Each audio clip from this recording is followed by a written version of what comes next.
할렐루야.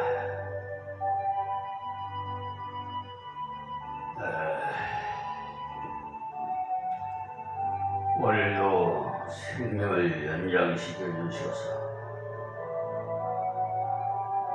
하나님 앞에 영광 돌리게 하신 우리 아버지 하나님께 감사드리면서 이틀째 이 나라의 법은 죽었다. 그래서 장례를 치르기 위해서는 검은 양복과 검은 넥타이를 메고 오늘 새벽도 이 자리에 섰습니다.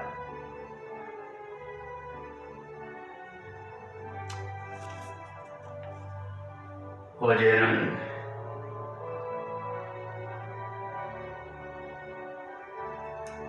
저 대법관이라는 파렴치 못한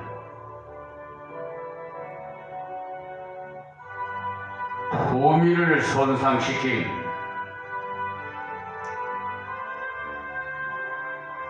대법관 서경환, 김선수, 노태하, 오경미를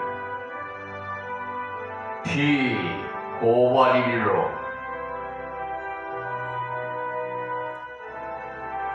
고위공직자 범죄수사처에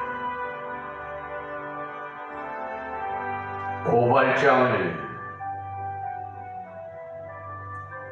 우편으로 송달을 했으니 오늘이 접수가 될 것입니다.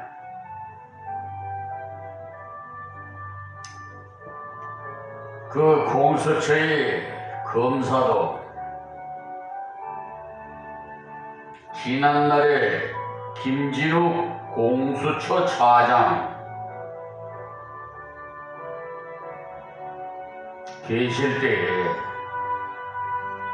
이장균 검사가 88명의 판검사들을 고발한 일이 있는데 단순 이첩으로 대검으로 이송을 하고요. 이첩을 해서 또 대검에서는 서울중앙지방검찰청으로 보내서 용태호라는 검사가 모두 불기소 혐의 없음 각하로 다 처리해버렸어요. 그러니 이 나라 사법부의 실태는 완전히 지방감싸기식으로 심지어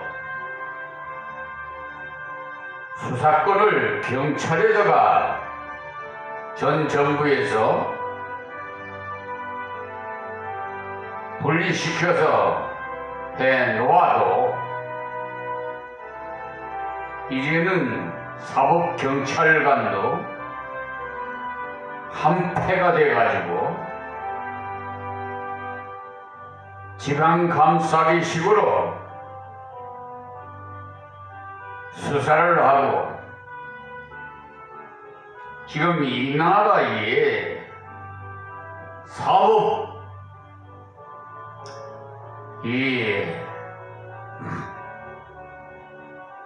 실패는 참으로 저 미개국에서나 볼 수 있는 독재 정권에서 일어나는 그런 실태가 실질적으로 이 비천한 종이 14년 동안을 법정 공부를 해서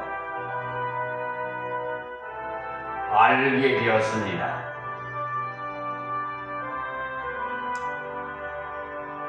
이 나라의 대통령인 윤석열 대통령은 법과 원칙을 부르짖고 유엔 본부 기조 연설에서도 자유를 수십 번 강조한 것을 저는 들었습니다. 그런데 이 나라에 정말 사법부에 자유, 평등, 정의가 살아있는 사법부인가 묻고 싶을 정도입니다. 예, 제가 최고서 서면까지 보내고요. 대법원에다가 대법관 서기관 김선수 노태학 오경미 씨에게 보냈어요. 그래도 안 들어서 최종 서면으로 일주일 내로 원심 법원의 판결을 파기하고 원심 법원으로 환송하라는 민사소송법 436조 1항을 실천하라고 했어요. 그런데도 불구하고 자존심, 프라이버시는 있는지 네, 아무튼 끝까지 갑니다. 이 세상 법으로 안 되면 하나님의 법으로 어려운 심판이 내려질 것입니다. 지금 들리는 찬송의 이 반주는 창세기 28장 찬송가 289장에 있는 고생과 수고가 다 지난 후 장례식에서 부르는 찬송가의 반주입니다.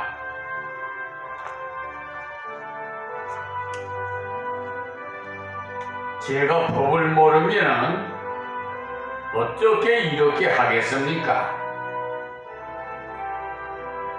14년째 법정 공부를 한다니까요. 그렇기 때문에 소송 비용 담보 제공 그 신청서의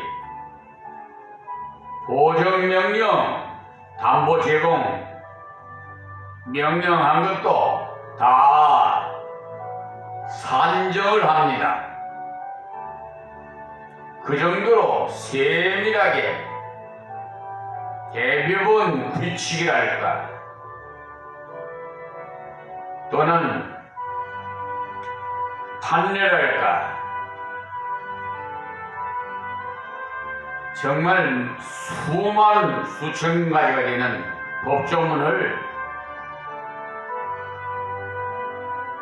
하나님의 은혜로 지혜를 받아서 다 가르쳐 주셨어요. 그렇기 때문에 저 고위공직자 범죄수사처의 상습 사기꾼 사기 재판 한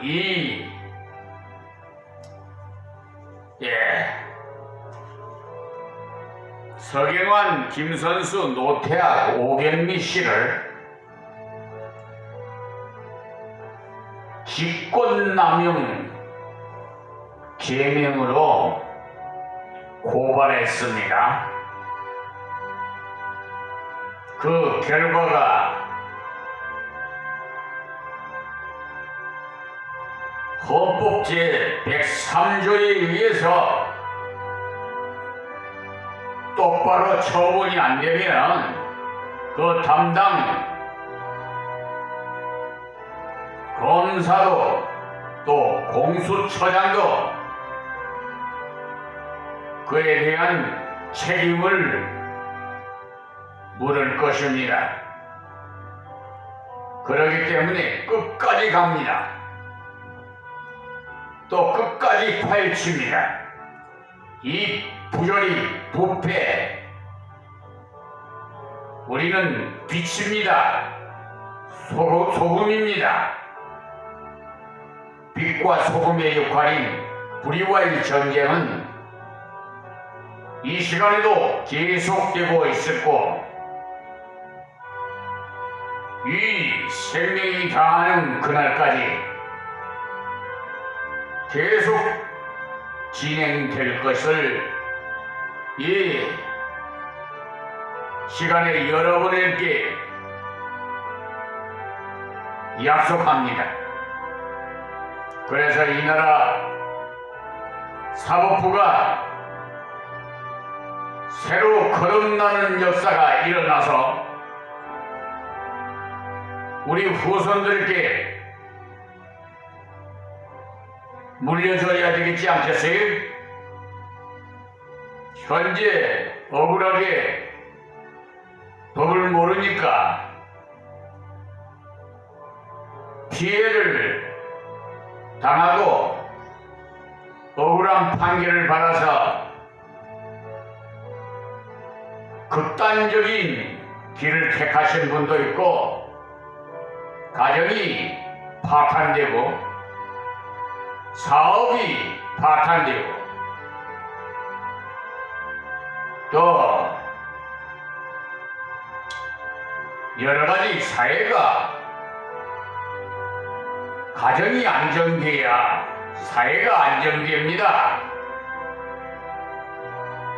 이 나라의 주인은 국민입니다.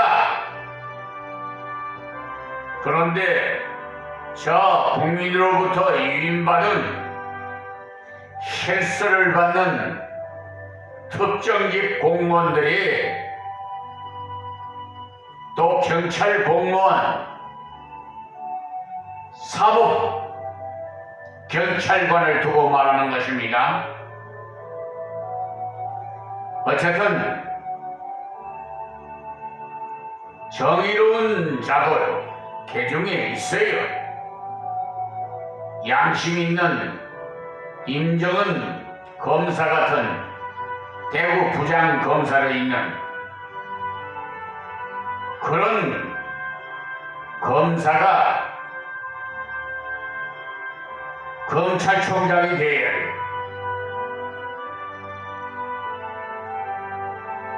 지금 이 사회에서 일어나고 있는 사건들을 보십시오. 왜 야당에게 표를 몰아줬는가? 민심은 천심이라는 말이 있어요. 아직도 이 정부가 깨닫지 못하고 있는 것 같아.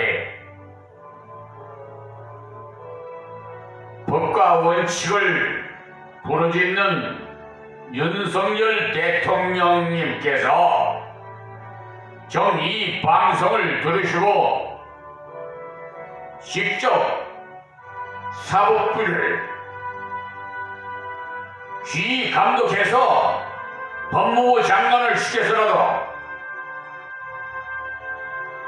사건 실태를 파악하고 불의한 재판관들, 지금 요소요소의 법원마다 도사리고 있어요. 부패를 썩어가고 있다 이 말이에요. 그런 자들을 척결하지 않으면 이제 새로 연수받아 현장에 돌아온 판검사들이 선배들이 그 못된 비양심적인 그런 것을 배울 것 아닙니까? 그렇기 때문에 지금 너무 많이 썩었어요. 부패했어요. 그리고 너무 어두워요. 그렇기 때문에 국민이 주인이기 때문에 국민이 일어나야 되고 이 모든 것을 다 대통령인 윤석열 대통령이 책임을 져야 합니다.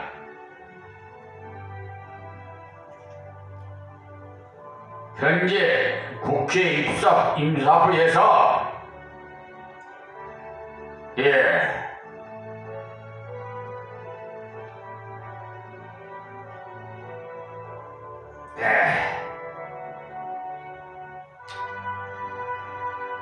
법사부 정청래 위원장이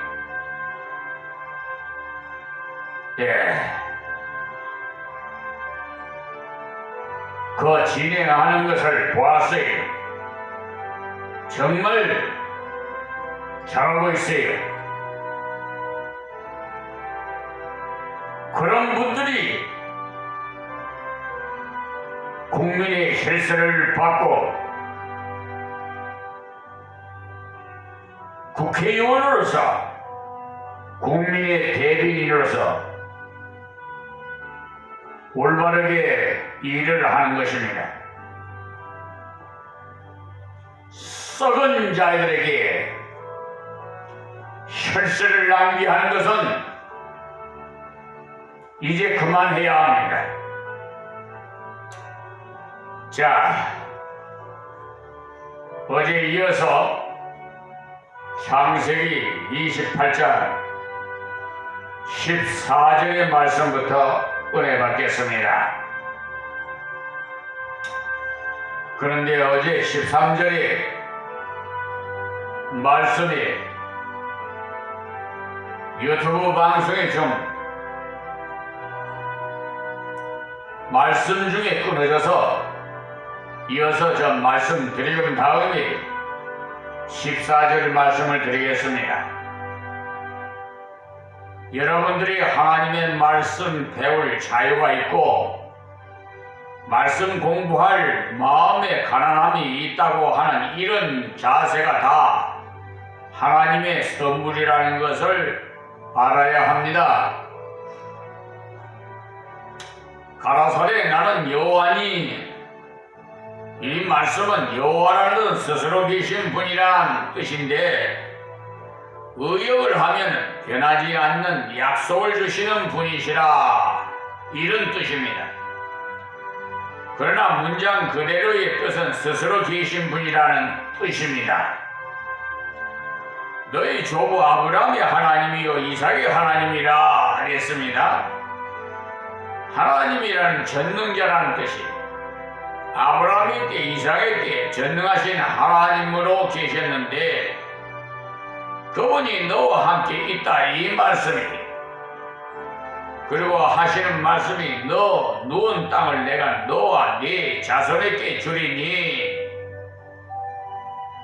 그러니까 하나님께서 야곱에게 약속한 말씀을 주셨는데 그 말씀이 새롭고 특별한 말씀이 아닙니다. 이 말씀이 바로 아브라함에게 주셨던, 이삭에게 주셨던 말씀을 또 야곱에게 주신 것입니다. 또 우리에게도 주신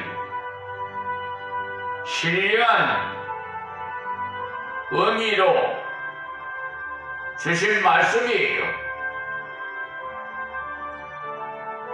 믿습니까? 아멘 하십시오. 우리가 하나님을 바라볼 때 하나님께서 당신의 말씀을 통해서 바라보게 하시는데 그 말씀은 변하지 않는 말씀이 하나님께서 우리가 있는 환경과 처지에서 언제나 같이 해주시겠다는 거예요.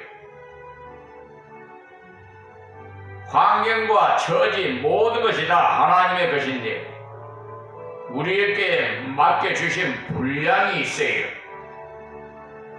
그런데 여기서는 너 누운 땅이라고 했어요. 즉 가나안 땅을 전부 주겠다는 말씀이 이 말씀이야말로 조상적부터 예언해 오셨던 약속해 오셨던 말씀이 그러니까 하나님께서 제일 먼저 야곱에게 무엇을 가르쳐 주시느냐 하면 자신이 어떤 분이라는 것을 먼저 가르쳐 주셨어요.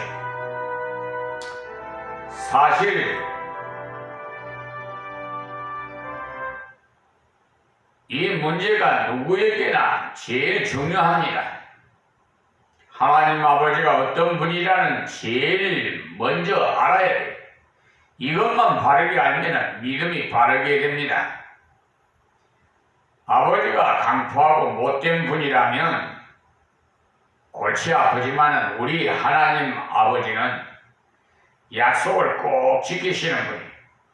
이 말씀은 우리를 극진히 사랑하신 분이라는 말씀이 그리고는 전능하신 분이라고 했습니다.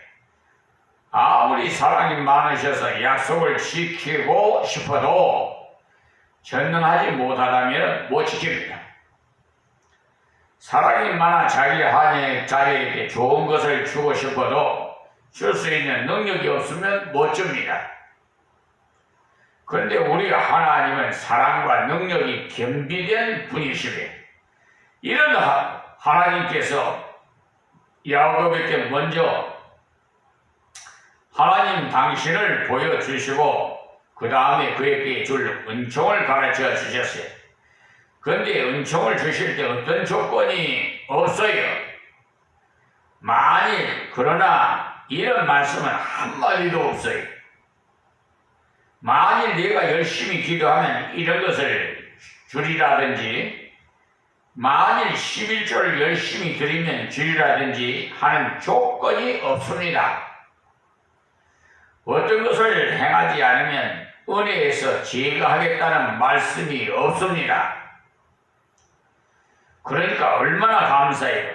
그분 앞에는 만일도 없고 그러나도 없으니 절대적인 보장을 은혜로 주신 거예요.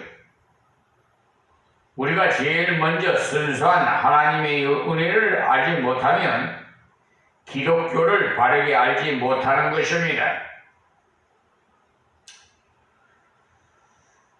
14절 말씀입니다. 이제 네 자손이 땅의 티끌같이 되어서 했는데 앞으로 야곱의 자손이 많아지겠다는 것입니다. 그러니 이 말씀은 바로 야곱이 결혼을 해서 집안을 이루고 자녀를 낳으며 살겠다는 보장을 포괄적으로 말씀할 때 자손이 편만하겠다고 하시는 것입니다. 동서남북에 편만할지며 했어요. 그러니까 자손이 많아서 한 곳에서만 복작복작거린다면 얼마나 곤란하겠습니까마는 하나님께서 그 많은 자손들이 동서남북으로 흩어져서 그 땅을 지배하며 살겠다는 것이니까 하나님께서는 사람만 주시는 것이 아니라 사람이 살아갈 수 있는 환경도 풍성하게 주신다는 말씀이에요. 땅의 모든 족속이 너와 네 자손을 인하여 복을 얻으리라. 이 말씀 역시 복은 조금 받아가지고 자기만 먹고 살다가 죽는 것이 아니라 많은 은혜를 주셔서 다른 사람들에게 복을 나눠주면서 사는 은혜를 누리겠다는 것. 여기서도 보시면 네 자손을 했지 네 자손들이라고 하지 않았어요. 이 말씀을 문장을 잘 해석하셔야 됩니다. 요즘 저 판사들이 문장을 잘 모르는 것 같아. 문법을. 저 검사도 마찬가지고. 참 그래서 제가 문서로 세밀하게 가르쳐 줍니다.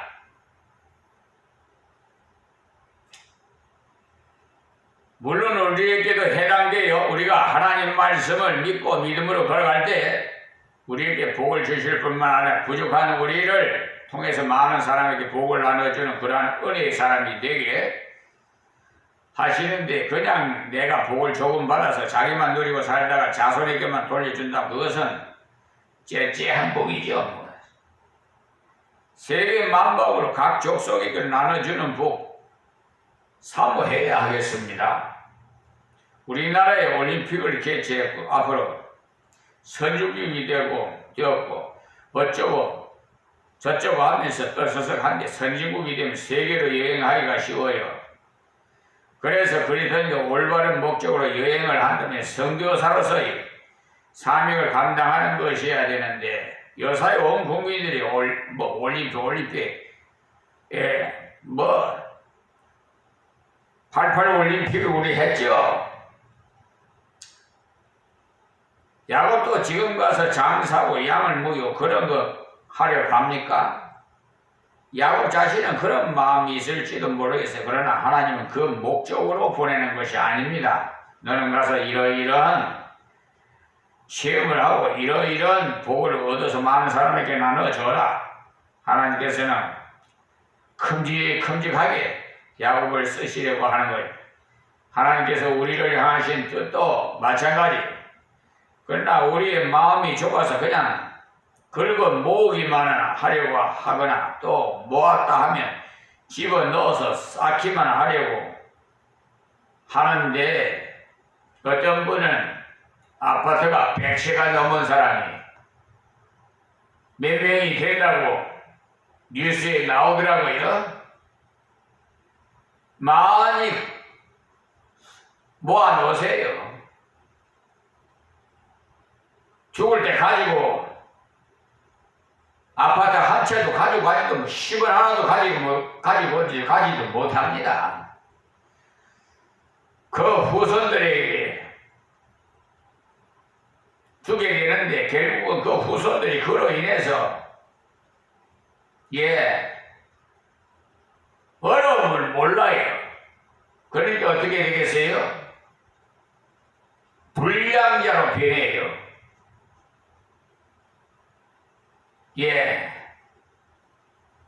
그러니까 나쁜 짓만 하게 돼요. 돈이 최고다 해가지고 그냥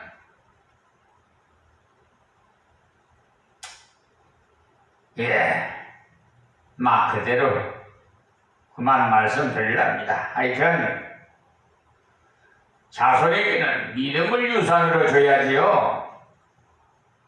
물질을 유산으로 주면은 물론 있으면 주면 좋습니다. 그런데 믿음을 유산으로 주지 않으면서 물질 유산을 주면 그 물질이 다 날아가 버려요.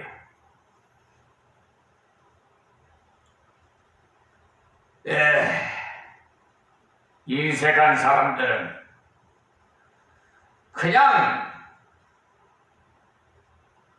집이 아파트가 100채가 돼도 부족해요. 만족이 없어요. 더 사고 싶고 1000채를 사보세요. 만족이 있는가? 하나님의 약속이 있을지라도 약속대로 걸어가지 않으면은 그 약속이 있을지라도 우리는 그 약속에 있는 체험을 아무것도 할 수가 없어요. 자, 15절입니다. 내가 너와 함께 있어 네가 어디를 가든지 너를 지키며 너를 이끌어 이 땅으로 돌아오게 할지라. 내가 네게 허락한 것을 다 이루기까지 너를 떠나지 아니하리라 하신지라. 보십시오. 지키고 할지라, 떠나지 아니하리라 등등 표현을 하지만 여기에서 행동을 다 누가 합니까? 전부 하나님이 하시잖아요. 야곱에게 꼭 잡아라. 만일 그러나 이런 식의 조건부 말씀이 없어요. 저는 이런 말씀을 연구하면서 또 다른 책들을 참고하면서 느낀 것이 하나님의 약속에는 그러나 만일이라는 단서가 붙지 않았다는 것이 얼마나 감사한지. 만일 그러나 등에 조건이 붙어 있다면 가다가 잘못했을 경우에 탈락되고 은혜에서 끊길 것 아니겠어요? 하나님께서 내가 이렇게 풍성한 복을 주겠다 그러나 내가 올바로 걷지 못하면 내가 취소하겠노라 하신다면 아무것도 아니죠. 또 만일 내가 열심히 대단한 경우는 이런 은혜를 주지만 그러나 그렇지 못하면 거두리라 하신다면 우리는 끝장이란 말이에요. 그런데 이 굉장한 약속을 주시고는 그 약속의 장본인인 야곱에게 약속을 하신 하나님, 내가 너와 함께 있으라고 했어요. 이게 참 중요합니다. 하나님이 함께 계시는 것이 그 외에 뭐가 중요합니까? 약속대로 이루어질 것을 뻔한 사실 아니에요. 또 네가 어디로 가든지 너를 지키며 보십시오. 하나님께서 이렇게 약속하신 말씀이 먼 훗날에 이루어져요. 그런데 어디로 가든지 하나님께서 지켜주심으로 앞으로 이루어주실 것을 현재 보장해 주시잖아요. 또 너를 이끌어 이 땅으로 돌아오게 할지라. 그러나 나중에 보면 야곱 스스로 돌아오는 것이 아니라 처음 몰려서 돌아와요. 외삼촌과의 갈등으로 인해서 돌아가야겠다고 마음이 움직여졌는데 하나님께서 그 마음에 야곱에게 돌아가라 하셨어요. 야곱이 스스로 보따리 싼다고 해서 못 돌아갑니다. 여러분 마음대로 세상 사는 것이 됩니까? 그럼 다 부자가 되고 다 잘 되지요. 마음대로 되는 게 어디요? 하나라도 있어요. 이끌어라는 말씀은 그대로 하나님 인도해 내는 것입니다.